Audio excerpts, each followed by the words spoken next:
Hi welcome back to my channel. ఈరోజు కథ ప్రాణమా నా దరి చేరుమా 43వ భాగాన్ని వినేద్దాం. నాకు తెలుసు నేను చేసిన పని నచ్చదని, కొడతావు లేదంటే చంపేస్తావు నీ ఇష్టం అంటూ విజయ్ ముందు నిలబడింది. విజయ్ ఏం మాట్లాడలేదు, కామ్గా తన రూమ్కి వెళ్ళిపోయాడు. అతను అలా వెళ్ళడం ఏమాత్రం విద్యకి నచ్చలేదు. ఎక్కడలేని ఏడుపు వచ్చేసింది. అసలు వీడి దృష్టిలో నా స్థానం ఏంటి అనుకుని తనలోనే తాను బాధపడింది. ఏడుస్తూ తన రూమ్కి వచ్చిన విద్య బెడ్ మీద కూర్చున్న విజయ్ని కోపంగా చూస్తుంది. ఏంటి విజయ్, ఏదోటి మాట్లాడడానికి ఏమీ లేదు విద్య. నీకు ముందు నుంచి అలవాటే కదా నాకు నచ్చని పని చేయటం. గొడవ పడితే నా దెబ్బలు, నా తిట్లు, కోపం తప్ప ఇంకేం కనిపించవు కదా. నీ మనసు కూడా బాధపడుతుంది. అందుకే సైలెంట్గా వచ్చేసాను. ఒక్క మాట విజయ్, పుట్టింటికి వెళ్ళడం తప్పు కాదు, కానీ భర్తని అడగాలి కదా సూటిగా అడిగాడు విజయ్. నేను అక్కడికి వెళ్తానంటే నువ్వు ఒప్పుకుంటావా? చస్తే ఒప్పుకోను కోపంగా అన్నాడు విజయ్. అందుకే చెప్పకుండా వెళ్ళాను. మంచిది విద్య, ఇకపై ఏం చేసినాను నాకు చెప్పకు. నీ ఇష్టాన్ని నేనెందుకు కాదంటాను విజయ్, నువ్వు ఎలా చెప్తే అలానే చేస్తాను అని టవల్ తీసుకుని వాష్రూమ్కి వెళ్ళింది. విజయ్ కోపం అంతా ఇంత కాదు. ఒకప్పటి విజయ్ అయితే ఈ పాటికి విద్యని ఎడాపెడా వాయించేవాడు. ఏం నూరిపోసావరా నీ చెల్లికి, మళ్ళీ పాత విద్యాలనే కనిపించింది. ఎంతలా మార్చుకుంటావో మార్చుకో, కానీ నీ చెల్లెలి ప్రాణం నా చేతుల్లో ఉందని మర్చిపోకు అనుకొని తనలోనే తాను కోపంగా రగిలిపోయాడు.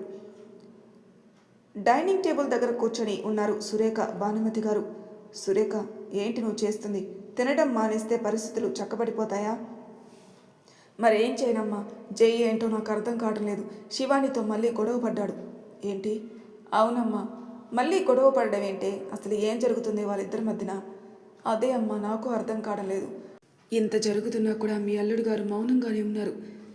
అన్నీ ఆలోచిస్తుంటే జై ఇదంతా కావాలని చేస్తున్నాడు అనిపిస్తుంది. ఏంటమ్మా నువ్వనేది? అవును సురేఖ, జై శివానిని మోసం చేశాడన్న కోపంతో ఉన్నావు, కానీ జై గురించి నీకు తెలీదా అమ్మా అంటూ ప్రశ్నార్థకంగా చూసింది సురేఖ. వాడి మాట తీరు, వాళ్ళు వచ్చిన మార్పు, వాడు కొడుతున్న శివాని పడడం, చివరికి నువ్వు అల్లుడు గారు అడుగుతున్నా నిజం చెప్పకపోవటం, ఇవన్నీ చూసినా నీకు అర్థం కావటం లేదు. నువ్వు ముందు జై శివాని నిశ్చితార్థ గొడవ వదిలేసి ప్రస్తుతం ఉన్న పరిస్థితులు చూసి ఆలోచించు సురేఖ అని భానుమతి గారు అనగానే సురేఖ ఆలోచనలో పడింది. అప్పటికే ఈ మాటలు విన్న శివాని, అంటే జై సార్ కావాలని ఇదంతా చేస్తున్నారా అనుకుని ఆలోచిస్తూ బయటకు వచ్చింది. కానీ కృష్ణకి తనకి జై లింక్ పెట్టి మాట్లాడడం శివాని జీర్ణించుకోలేకపోతుంది. గార్డెన్లో కాసేపు కూర్చొని తలను వెనక్కి వాల్చి కళ్ళు మూసుకుంది. జై మాటలు, కొట్టిన దెబ్బే అన్నీ గుర్తుకొచ్చేసరికి ఏదైతే అదైంది. నేను ఎందుకు జైకి భయపడాలి? తను కొట్టినా ఎందుకు పడాలి? అయినా నేనేం కావాలని కృష్ణని కలవలేను కదా అనుకుని అంతలోని రేపు అమ్మ వాళ్ళ దగ్గరికి వెళ్ళాలి. చెప్పకుండా వెళితే నిజంగానే సీరియస్ అవుతాడు. అదేదో చెప్పి వెళ్తే బాగుంటుంది. కోపంలో ఈయన మాటలు తట్టుకోవడం నా వల్ల కాదు అనుకుని ఆలోచిస్తూ ఉండగా, ఎంతసేపని బయట తగలడతావు? ఇద్దరికి గొడవైందని ఇంట్లో వాళ్ళకి ఈ రకంగా చెప్పాలనా అన్నాడు. 4 గోడల మధ్యన భార్యాభర్తలకి జరిగిన గొడవ చెప్పుకోవడం నాకు అలవాటు లేదు. అవునా, మంచిది, నీతో ఒక విషయం చెప్పాలి అని వచ్చాను. ఏంటి? రేపటి నుండి కంపెనీ బాధ్యతలన్నీ నువ్వే చూసుకోవాలి. ఏంటి అని షాక్గా చూసింది శివాని. అంత షాక్ అవ్వకు, నేను కూడా నీతో పాటే ఉంటాను. కాకపోతే మొత్తం పనులు చేసుకోవాల్సింది నువ్వే. కంపెనీ బాధ్యతలు నాకు ఇవ్వడానికి గల కారణం ఏముంది? మామూలుగాని. అవునా, నమ్మచ్చా? సూటిగా అడిగింది శివాని. నేనేం చేసినా నీ మంచిగా చేస్తాను, ఆ విషయం గుర్తుపెట్టుకో. ఓహో, అందుకేనా ఎక్కడైతే కృష్ణ మాయలో పడిపోతానని నాకు కంపెనీ బాధ్యతలు అప్పచెప్పుతున్నారు? శివ, ఇదే కదా మీ ఉద్దేశం? ఆ మాత్రం తెలుసుకోలేనంత చిన్న పిల్లని కాదు. నా మీద అనుమానం ఉంటే కంపెనీ బాధ్యతలు నా నెత్తిన ఎందుకు పెట్టడం? ఎప్పట్లానే మీ పిఏగా వర్క్ చేస్తాను. రేపటి నుంచి ఆఫీస్కి వస్తాను. నువ్వు ఎలా అర్థం చేసుకున్నా నాకు నష్టం లేదు. నువ్వు ఆఫీస్కి రావటమే నాకు కావాల్సింది. పిఏగా వస్తావో బాస్గా వస్తావో అన్నది నీ ఇష్టం అని జై ముందుకు వెళ్తుంటే, నీతో ఒక విషయం చెప్పాలి. ఏంటది? రేపు నేను మా అమ్మ దగ్గరికి వెళ్ళాలి. చెప్పకుండా వెళ్తే నీకు మళ్ళీ అనుమానం వస్తుంది కదా. నేను కృష్ణ దగ్గరికి వెళ్ళాలని. అందుకే ముందుగా మీకు ఒక మాట చెప్తున్నాను. భర్త అన్న పేరుతో చెప్తున్నావా, లేదంటే చెప్పాలి అన్న పేరుకి చెప్తున్నావా?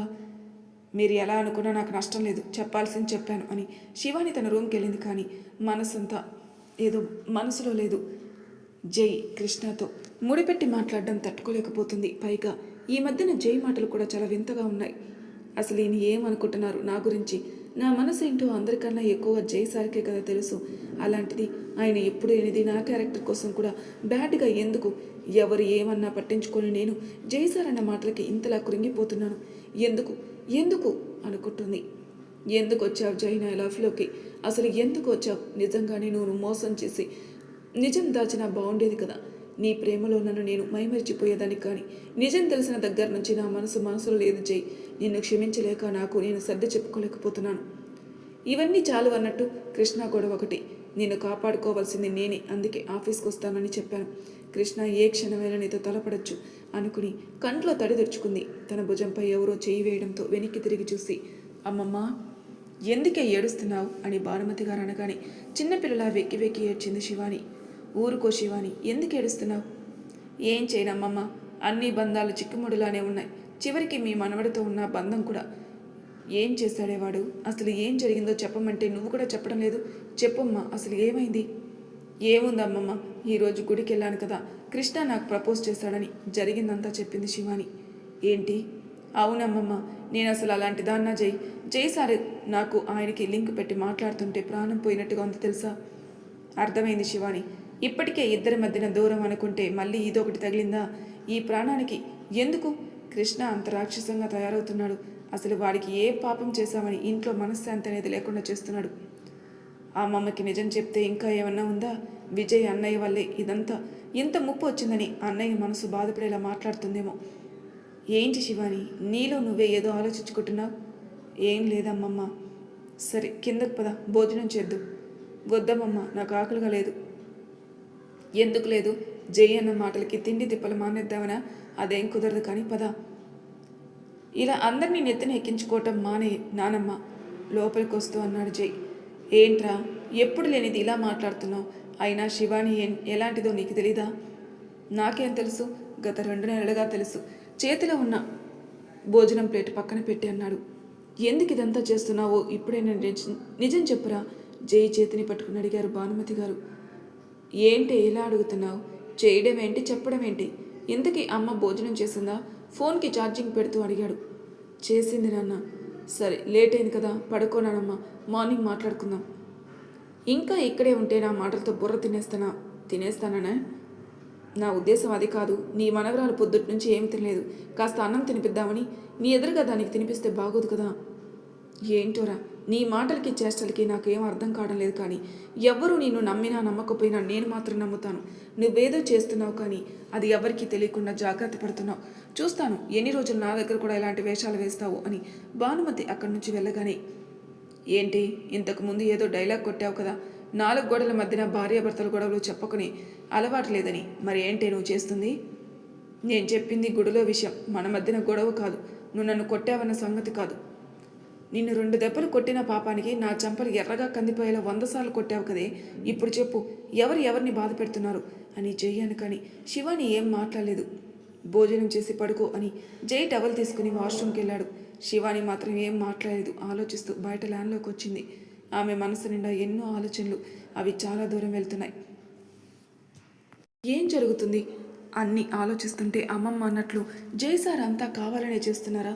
కావాలని చేస్తే ఆయన ఎలా ఉంటారో నాకు బాగా తెలుసు అనుకుని బయట ల్యాండ్లో అటు ఇటు నడుస్తూ కృష్ణ ప్రపోజ్ చేయడం గుర్తుకు రాగాని, ఎందుకు కృష్ణ ఇలా చేస్తావు? నీ వల్ల ఎప్పుడు లేనిది జై నోటి వెంట కొత్త కొత్త మాటలు వినాల్సి వస్తుంది అనుకుని జై అన్న మాటలు మర్చిపోలేక తనలోనే తాను బాధపడింది. ఎంతసేపు నీ దెయ్యం పట్టిన దానిలా బయట తిరుగుతావు? తినేదేమన్నా ఉందా లేదా? లేదంటే నీతో పాటు పస్తులు పడతావా? టవల్లో హెయిర్ తుడుచుకుంటూ ముందుకొస్తూ అన్నాడు. అతని మాటలకి ఎక్కలేని కోపం వచ్చింది మన శివానికి. ఏంటా చూపు? భోజనం చేయవా?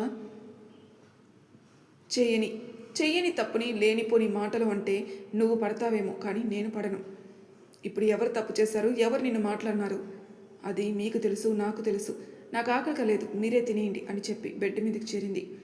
చూడు, బ్రతిమిలాడి బుజ్జగించి దగ్గరకు వచ్చి తినిపిస్తాడని అనుకుంటున్నావేమో. అలాంటివి ఏమీ జరగవు. మూసుకొని భోజనం చేసి పడుకో. నీ దగ్గర నేనెందుకు అలాంటివి ఎక్స్పెక్ట్ చేస్తాను? నువ్వు నా భర్తవైతేనే కదా నా శీలాన్ని దోచుకోవటమే కాకుండా బలవంతంగా నన్ను పెళ్లి చేసుకున్నావు. అలాంటిది నేనెలా నీ దగ్గర ప్రేమను ఎక్స్పెక్ట్ చేస్తాను? చావైనా చేస్తాను, కానీ నీ దగ్గర ప్రేమ కాదు కదా, భర్తగా కూడా యాక్సెప్ట్ చేయను అని అనగానే జై ఒక్క క్షణం శివానిని అలా చూశాడు. ఆ చూపు చూసిన శివాని ఎందుకో ముఖం పక్కకు తిప్పుకుంది. నోరు ఎక్కువ యూజ్ చేయకు, భోజనం చేయి అన్నాడు. ప్లీజ్ నన్ను విసిగించకండి అని శివాని కోపంగా చెప్పింది. జై ఇంకా ఆమెను కదిలించలేదు. రెడీ అయి కాసేపు ఆఫీస్ వర్క్ చేసుకుని బెడ్ మీద పడుకున్నాడు. చాలాసేపు తనలో తాను ఆలోచించుకుని ఒక నిర్ణయానికి వచ్చి నిద్రలోకి జారుకున్నాడు. జై మాటలకి శివానికి నిద్ర పట్టలేదు. ఆదమర్చి నిద్రపోతున్న జైని చూడగానే ఎక్కలేని కోపం వచ్చింది. అతని చెంపలు ఎర్రగా కందిపోయి ఉండడం చూసి తనలోని తాను బాధపడింది. నేనేనా అలా కొట్టింది? అంత గట్టిగా కొట్టానా అనుకుని బాధగా జై చెంపలపై చెయ్యి వేసి చెయ్యి వైపోయింది. కానీ అంతలోనే జై అనే మాటలు తలుచుకుని కోపంగా పడుకుంది. కాసేపటికి ఆమె పడుకుందని గ్రహించి నవ్వుతూ కళ్ళు తెరిచి గాఢంగా నిద్రపోతున్న శివానిని దగ్గర తీసుకుని తన కౌగిల్లో బంధించి ఆమె నుదుటిన చుమ్మించి నిద్రలోకి జారుకున్నాడు. తెల్లవారింది. సూర్యకిరణాలు ఫేస్ మీద పడేసరికి బద్ధకంగా కళ్ళు తెరిచింది శివాని. తను ఎక్కడుందో ఏంటో చూసుకుని వెంటనే జైకి దూరంగా జరిగి నేనేంటి ఈయన్ని అతుక్కుని పడుకున్నాను అనుకుని టైం చూసుకుంది. చెల్లికి ఈరోజు పెళ్లి చూపులు కదా, వెళ్ళాలి, ఫాస్ట్గా రెడీ అవ్వాలి అంటూ టవల్ తీసుకొని వాష్రూమ్కి వెళ్ళి ఫ్రెష్ అయ్యి డ్రెస్సింగ్ రూమ్కి వచ్చి టైం అయిందన్న కంగారులో జై కొన్న చీర కట్టుకొని సింపుల్గా రెడీ అయి బయటకు వచ్చింది. అప్పుడే నిద్రలేచిన జై పట్టు చీరలో ఎంతో అందంగా ఉన్న శివానిని చూసి ఆశ్చర్యపోయాడు. ఎక్కడికి పొద్దున్నే రెడీ అయ్యావు? మా అమ్మ దగ్గరికి. కపట ప్రేమ చూసి మోసపోకు శివ. అవును, మీరు చెప్పింది నిజమే. కపట ప్రేమను చూసి మోసపోకూడదని మిమ్మల్ని ఆదర్శంగా తీసుకుని మా అమ్మ దగ్గరికి వెళ్తున్నాను. మా అమ్మ మీలా అయితే కాదులే. అవును, నువ్వు చెప్పింది నిజమే. మీ అమ్మ నాలా కాదు, నాకంటే పెద్ద క్రిమినల్ బ్రెయిన్. ఎప్పుడు లేనిది నిన్ను మీ చెల్లి పెళ్లి చూపులకి పిలుస్తుందంటేనే అర్థమవుతుంది నీతో ఏదో పనిపడే ఉంటుంది, లేదంటే విన్న ఏదో చెయ్యాలని అనుకుంటుంది. మా అమ్మ ఇంతకు ముందులా కాదు. అయినా నా గురించి మీకెందుకు? మీ పని ఏదో మీరు చూసుకోండి. అవును, నువ్వు ఒక్కదానివే వెళ్తున్నావా, లేదంటే నీతో పాటు విద్య కూడా వస్తుందా? లేదు, ఎవ్వరం రావడం లేదు. లేదు, నేను ఒక్కదాన్నే వెళ్తున్నాను. సరే అయితే నేను కూడా వస్తానండు. ఏంటి? షాక్గా చూస్తుంది శివాని. అవును, ఎందుకు షాక్ అవుతున్నావు? కొంపదీసి అక్కడికి కృష్ణ కూడా వస్తానన్నాడా ఏంటి? నవ్వుతూ అడిగిన జై మాటలకి శివానికి ఎక్కడలేని కోపం వచ్చింది. మాటలు జాగ్రత్తగా రాని జై. కోపం వస్తుందా? నిన్న ఇలానే గుడికని చెప్పి వాడితో ప్రపోజ్ చేయించుకున్నావు.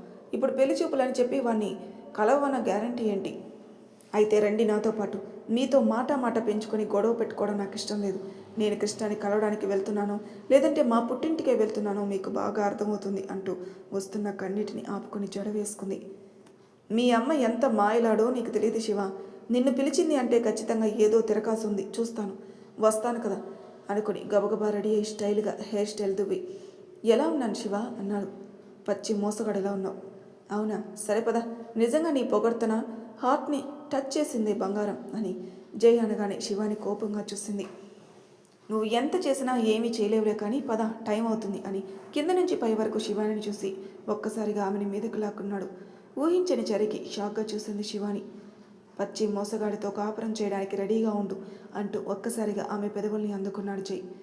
ఏం చేస్తుంది? రెండు కళ్ళు పెద్దవి చేసి చూస్తూ ఉండిపోయింది. నవ్వుతూ మరింతగా తన ముద్దుని కొనసాగించి ఆమె షాక్ నుంచి తేరుకునే లోపే జై ఆమెను వదిలి ముందుకు నడిచాడు. ఎప్పుడు ఆమెకి ముద్దు పెట్టాడో, ఎప్పుడు ఆమెను వదిలాడో తెలియదు, కానీ శివానికి అంతా కలలాగా ఉంది. అంతలోనే కోపంగా జై చేసిన పని తలుచుకుని పెద్ద పెద్ద అడుగులతో బయటికి నడిచి కారు ఎక్కింది. ఏంటి నువ్వు చేసిన పని? ఏమీ తెలియని నంగనాచలు ఆడకు. ముద్దొచ్చావు, పెట్టాను. అంతా నీ ఇష్టమేనా? నా భార్య, నా ఇష్టం. ముద్దు పెట్టుకోవడానికి పక్కనోడి పర్మిషన్ తీసుకోవాలా? ఊరుకుంటున్నాను కదా అని మరీ ఎక్కువ చేయి. ఏంటి ఏమన్నా? నీతో మాట్లాడడం కూడా దండగే అనుకుని కంటతడితో విండో బయటికి చూసింది. ఏంటో, నీలాంటి అమ్మాయిని ఎక్కడా చూడలేదు. మొగుడు ముద్దు పెడితే సంతోషించాలి, కానీ ఇలా ఎవరైనా ఏడుస్తారా అని చెయ్యను. కానీ శివాని కోపంగా చూసింది. మరి తర్వాయి భాగంలో ఏం జరుగుతుందో నెక్స్ట్ ఎపిసోడ్లో తెలుసుకుందాం. అంతవరకు నా ఛానల్ సబ్స్క్రైబ్ చేయని వాళ్ళు ప్లీజ్ సబ్స్క్రైబ్ చేసుకోండి, లైక్ చేసి షేర్ చేయండి. మీ అభిప్రాయాలు నాకు కామెంట్ రూపంలో తెలియజేయండి. Thank you for listening.